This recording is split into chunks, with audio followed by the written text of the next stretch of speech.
اپنی غلطی نہ بھی ہو تب بھی مان لینا. دیکھیں اسی مزاج اور اسی نیچر سے گھر چلتے ہیں. نہ روز گھر ٹوٹیں گے اور ٹوٹ رہے ہیں. میں نے پہلے بھی یہاں پہ عرض کیا تھا کہ مثلاً کینیڈا میں جاتا ہوں, تیاریاں ہو رہی ہوتی ہیں شادیوں کی, کیونکہ 8 ربیع الاول تک تو ہمارے یہاں شادیاں نہیں ہوتی, 9 سے شادیاں ہوں گی. بہت ساری شادیاں ربیع الاول میں اسی لیے ہوتی ہیں کہ 2 مہینے 8 دن غدیر اور مباہلے کے بعد جو رکا ہے سلسلہ, تو اب 2 مہینے 8 دن کے بعد پتہ چلا. اور یہ میں جو بتا رہا ہوں یہ سارے فیکٹس ہیں, یہ فرضی مثال نہیں بنا رہا کہ 100 شادیاں ہوئی ہیں. اگلے سال ایام اعزاں میں پہنچا, پتہ چلا 100 میں سے 80 طلاقیں بھی ہو چکی, اور کتنی چھوٹی چھوٹی بات کے اوپر. بلکہ مغربی دنیا کے کسی ایک ملک میں ملک کا نام نہیں لینا چاہتا, تو ملک کا نام لوں گا تو ان عالم کا نام بھی آپ کے ذہن میں آ جائے گا جو میں بعض وجوہات کی بنا پہ نہیں بتانا چاہتا ہوں.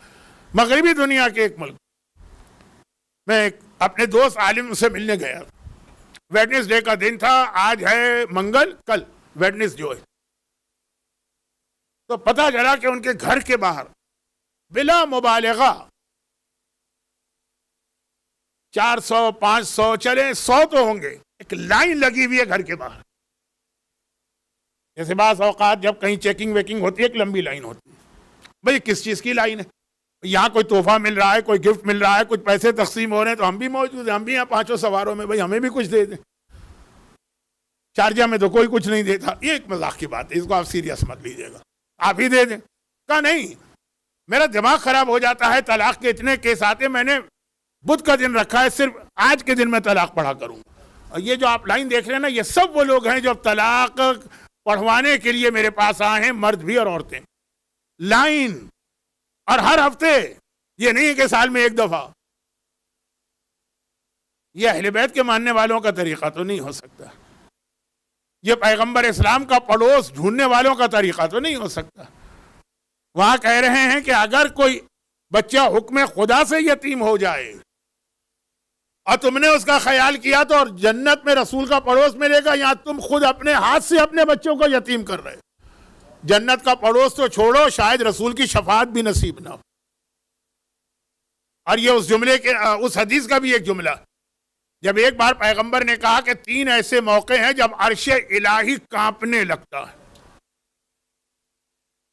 اب میں وہ جملہ نہیں کہنا چاہتا جس سے ذرا سے توہین امام کا پہلو نکلے, لیکن ایک جملہ ذہن میں آ رہا.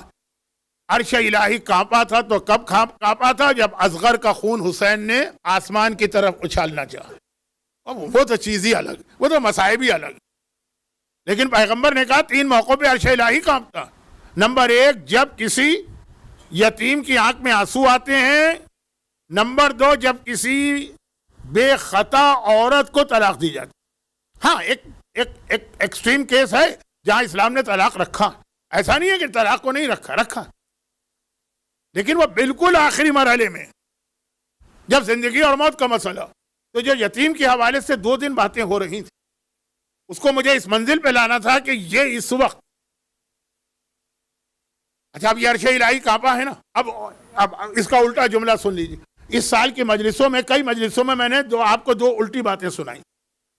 عرش الہی کانپتا ہے نا. اب آئیے, حج اور عمرے میں اہم ترین دعاؤں میں سے ایک دعا, اور اہم ترین جگہ جہاں پہ دعا قبول ہوتی ہے وہ ہے صفا پہاڑی. صفا پہاڑی وہ پہاڑی ہے جہاں پہ ہاجرہ دوڑی تو اللہ نے ایسا ان کی دعا کو قبول کیا کہ وہاں اس دن سے لے کے آج تک اور آج سے قیامت تک زمزم کا پانی جاری. وہ قبولیت دعا ہے. ہاجرہ کو 1 گلاس پانی چاہیے تھا اپنے بیٹے کے, اور اللہ نے دیا تو دیا تو دیا تو دیا تو دیا تو اتنا دیا. تو صفا بہت اہم جگہ ہے وہ پہاڑی قبولیت دعا کے لیے. باقی اس کی باتیں میں چھوڑ رہا ہوں, نہ وقت ہے میرے پاس, نہ ہی مجھے اپنے آپ پہ کنٹرول رہے گا. حج اور عمرے کی باتیں آتی ہیں تو کچھ اتنا زیادہ میں محو ہو جاتا ہوں, بھول جاتا ہوں گھڑی کیا کہہ رہی ہے, مومنین کیا کہہ رہے ہیں, اور امام باڑے کا انتظام کیا ہے, تو میں روکتا ہوں. صفا پہاڑی کی دعا, اللہم اذلنی یوم لا ذل الا ذل عرشک. اے خدا, جو قیامت کا دن سخت ترین دن ہوگا, اس دن مجھے اپنے عرش کے سائے میں جگہ دینا. قیامت میں تو کوئی سایہ ہی نہیں ہوگا. یہاں تو پھر بھی اگر دھوپ بہت تیز ہے تو آپ ایک چھتری لے کے نکلتے، وہاں کوئی چھتری ہوتی نہیں ملے گی، کوئی سایہ نہیں، صرف ایک جگہ سایہ ہے جو عرش الہی۔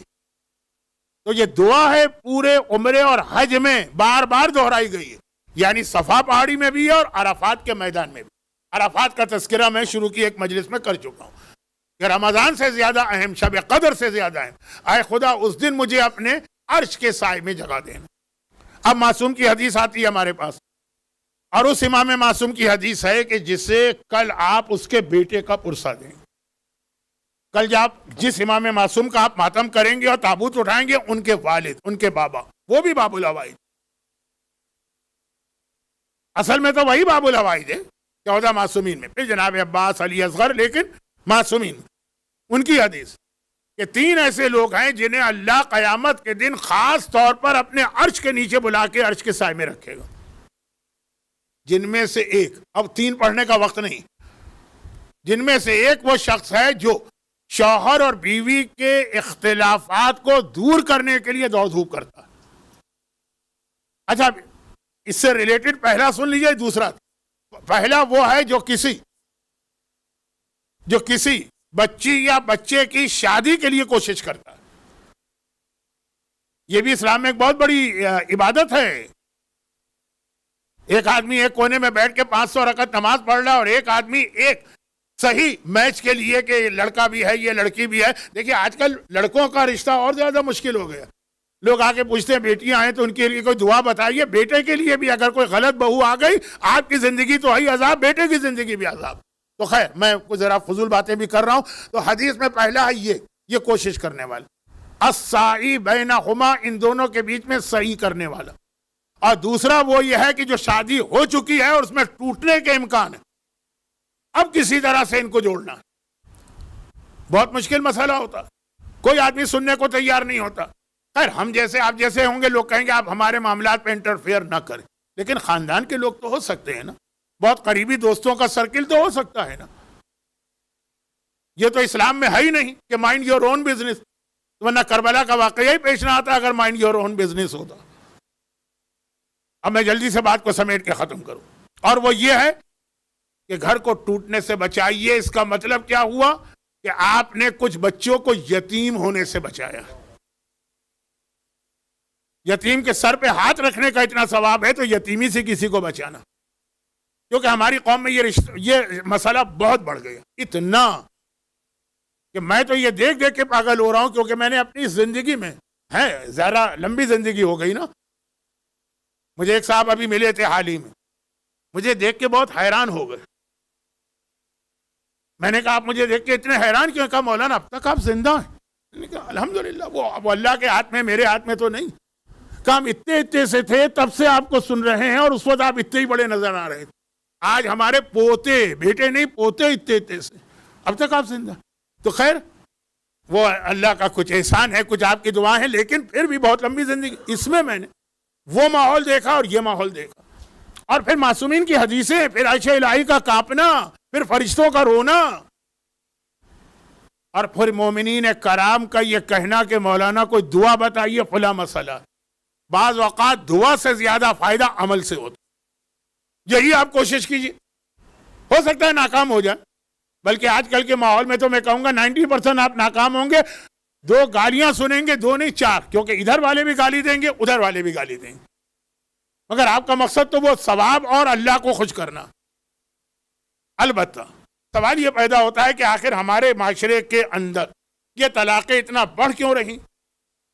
میں نے بتایا کہ ایک تو کچھ مادی مسئلے ہوتے ہیں، بعض اوقات گھر کے اندر اتنے پیسے نہیں آتے ہیں کہ گھر والے آرام سے زندگی گزاریں۔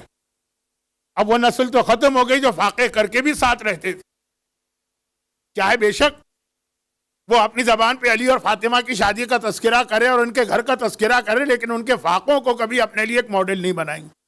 کبھی بعض اوقات تھرڈ پارٹی کا انٹرفیئرنس ہو جاتا ہے، یا لڑکی کے والدین یا لڑکے کے والدین، اور کبھی جیسا میں نے کہا ایگو پرابلم، ہم کیوں کسی کے آگے جھکے چاہے وہ ہمارا شوہر ہی کیوں نہ ہو، ہم کیوں کسی کے آگے جھکے چاہے وہ ہماری بیوی ہی کیوں نہ ہو، اور بہت سارے مسئلے۔ لیکن سوچنے کی بات یہ کہ پھر بھی ہر گھر کے اندر کچھ نہ کچھ تو سہولتیں مل رہی ہیں اس کے باوجود، بلکہ پہلے زمانے میں زیادہ غربت تھی تو ساری زندگی ساتھ رہتے تھے، اب جتنی سہولتیں اتنا الگ۔ تو اگر یہ میدان کربلا میں اس قسم کے لوگ ہوتے تو کیا ہوتا؟ کیا ان کو رباب یاد نہیں؟ 2 دن میں نے شہزادی سکینہ کے مصائب پڑھے، ایک دن شہادت، ایک دن گلے کی رسی، آج ان کی ماں کے مصائب سن لیں۔ کیا ان کو رباب یاد نہیں؟ وہ رباب جو میں نے شاید اشارتاً ایک جملہ کہا تھا شہزادی سکینہ کی شہادت کی مجلس میں، اشارتاً، اب ذرا سا پوری روایت پڑھ دوں۔ وہ رباب جو شب عاشور سیدانیوں کے بیچ میں بیٹھ کر، بیویوں کے بیچ میں بیٹھ کر اپنے آپ کو سب سے زیادہ بدقسمت سمجھ رہی ہیں۔ کیوں؟ شب عاشور آقا حسین نے 2 امتحان لیے ایک طرح سے۔ مغرب کی نماز کے بعد چراغ گل کرا کے مردوں کا امتحان، وہ بھی آپ سنتے ہیں، اور پھر جب وہ مرد اپنے امتحان میں سب کامیاب ہو گئے، مجلس کہاں سے شروع ہوتی ہے؟ سورہ عنکبوت کی آیت سے کہ اللہ تمہارا امتحان لے کے سچے مومن کو پہچانے گا۔ کربلا کے یہ اصحاب، آقا نے کہا اچھا اپنے خیمے جو ہے وہ بیویوں کے خیمے کو چاروں طرف لگا دو، بات ختم ہو گئی۔ آدھی رات تک آقا اپنے اسی خیمے میں مصلی پہ بیٹھ کے عبادت کرتے رہے جو آج بھی خیمہ گاہ میں موجود ہے۔ اور ابھی ہمارے دنیا بھر میں جتنے بھی ماتمی جلوس نکلیں گے، کراچی والے ہوں کہ بمبئی والے ہوں، خیمہ گاہ سے ہی تو نکل کے آئیں گے۔ وہاں آج بھی آقا حسین کا خیمہ ہے کہ نہیں؟ اسی خیمے میں آدھی رات تک تو آقا عبادت خدا میں لگے رہے، کیونکہ یہی تو کہا تھا کہ اے عمر سعد میری زندگی کی کوئی رات ذکر خدا کے بغیر نہیں گزری، چاہتا ہوں جانے سے پہلے ایک رات اور ذکر خدا کر کے جاؤں۔ جوانان جنت کا سردار، اور اس کے باوجود ذکر خدا کا جو ثواب ہے وہ لے کے جانا چاہتے ہیں۔ ہم اور آپ جو اتنے محتاج ہیں میدان قیامت پہ ثواب کے، اتنے غافل ہیں، بس اب یہ مصائب میں کہنا مناسب نہیں۔ آدھی رات کے بعد آقا حسین مصلی سے اٹھے، اور وہ جو پورا خیمہ گاہ کا جو آپ صحن ہے جس میں آپ لوگ بیٹھ کے مجلسیں بھی سنتے ہیں، اس پورے صحن کا دورہ کیا، کیونکہ اس میں جگہ جگہ خیمے لگے تھے۔ بھئی آج تو جناب زینب کا خیمہ ہے، آقا حسین کا خیمہ ہے، آقا سجاد کا خیمہ ہے، اور ام فروہ کا خیمہ ہے، لیکن باقی ساری بیوی اب ہر خیمے کا دورہ کر رہے ہیں، لیکن باہر سے، اندر خیمے میں نہیں جا رہے، اور یہ دیکھ رہے ہیں کہ ہر بیوی کل کے جہاد کے لیے اپنی اولاد کو تیار کر رہے ہیں۔ زینب کبریٰ ہیں، اون و محمد کو بٹھایا ہوا ہے، بیٹا اون بیٹا محمد کل ایسا جہاد کرنا کہ تمہیں کہنے کی ضرورت نہ پڑے، لشکر پکار اٹھے کہ جعفر تیار آ گئے جو تمہارے دادا تھے، حیدر کرار آ گئے جو تمہارے نانا تھے۔ ہاں ایک ماں کی نصیحت ہے، اس پہ عمل نہ کیا تو ماں تم سے ناراض ہوگی۔ جب لڑتے لڑتے فرات پہ قبضہ کرنا تو اصغر سے پہلے پانی نہ پینا۔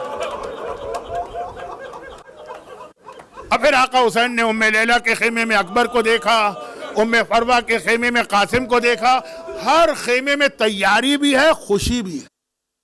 آج کی مجلس کے شروع میں ایک لفظ آیا تھا کہ بارگاہ الہی میں تحفہ، یہ تحفہ تیار ہو رہا۔ ہاں ایک خیمے کے قریب گئے تھے کہ رونے کی آواز آ رہی۔ یہ واحد خیمہ ہے بیویوں میں سے کہ خیمے سے بیوی کے رونے کی آواز آ رہی۔ ایک مرتبہ حسین ہر خیمے کو باہر سے دیکھا، یہ باہر سے نہیں دیکھا، پہلے دیکھا کون رو رہا۔ یہ رباب کا خیمہ ہے، اصغر کے گہوارے پر سر رکھے ہوئے رباب بیٹھی ہیں اور رو رہی۔ اس خیمے میں حسین داخل ہوئے، پردہ ہٹایا، خیمے میں گئے، رباب کیا بات ہے، کیوں رو رہی؟ کیا اصغر مر گیا؟ گھبرا کے کہا نہیں مولا میں تو اس لیے رو رہی کہ شادی کے بعد جب اس گھر میں آئی تھی تو میں نے اپنے آپ کو کائنات کی خوش قسمت ترین عورت سمجھا۔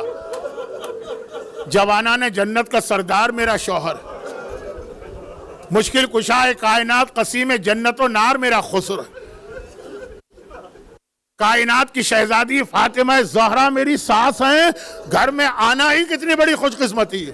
اور پھر اللہ نے مجھے اولاد بھی عطا کی، بیٹی بھی دی ہے اور بیٹا بھی دیا۔ دنیا کہتی ہے نا کہ اگر بیٹا اور بیٹی ہو تو خاندان مکمل ہے، مجھے دونوں ملے۔